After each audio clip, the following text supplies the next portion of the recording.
পটল একদিন বাজারে গেল একটা ছাগল কিনতে। দোকানদার বলল, এই ছাগল খুব বুদ্ধিমান। পটল ভাবল, বাহ, দারুণ তো, কিনে বাড়ি নিয়ে এলো। বাড়ি এসে পটল ছাগলকে বলল, যা, ঘাস খেয়ে আয়।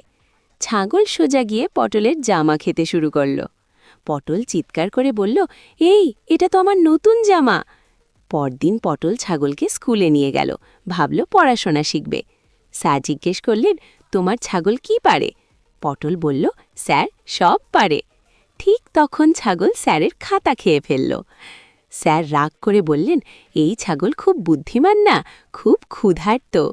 পটল দীর্ঘশ্বাস ফেলে বলল, হায় রে, আমি ছাগল কিনিনি, ছাগল আমাকে কিনে নিয়েছে। তখন স্যার হা হা করে হাসতে লাগলেন। ক্লাসের সব ছাত্র বেঞ্চ চাপড়ে হেসে উঠল।